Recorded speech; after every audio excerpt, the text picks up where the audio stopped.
নাও চলে এসেছি মাসির বার্থডে সেলিব্রেশনের পার্ট 2 নিয়ে। সকাল সকাল উঠে চা বানিয়ে সবার সঙ্গে গল্প করতে করতে চাটা খেয়ে নিলাম। তারপর ঝটাপট স্নান করে সবাই মিলে রেডি হয়ে বেরিয়ে পড়েছি রেস্টুরেন্টে যাব এর জন্য। আর বেশিরভাগ সবাই ছিলাম মেয়ে, তার রেডি হতে তো একটু দেরিই হবে।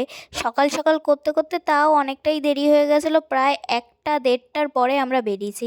আর এই যে আমি আজকে এইভাবে সেজেছিলাম, আর আমি বাড়ি থেকে কোনো ড্রেস নিয়ে যাইনি, আমি আমার বোনের ড্রেস পরেছিলাম। তো আমাকে কেমন লাগছে একটু কমেন্টে জানিও। এই তো তারপরে আমার মাসি তার সেকেন্ড কেকটা কেটে নিল।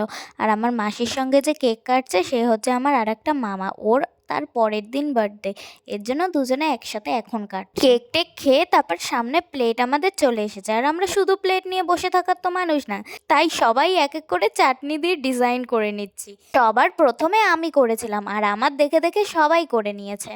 এই তো এবার আমাদের স্টার্টার চলে এসেছে, আর আমাদের স্টার্টারে ছিল একটা চিকেনের আইটেম, এখন আমার নামটা মনে পড়ছে না। যতবারই খেতে যাচ্ছিলাম ততবারই ক্যামেরার মাঝখানে একটা হাত চলে আসছে, মানে পাশের জনকেও তো বেড়ে দিচ্ছিল। যাই হোক, এবার পেয়েছি পুরো ফাঁকা ক্যামেরা, তো আমি একটু টেস্ট করে নিলাম, খেতে খুবই সুন্দর ছিল।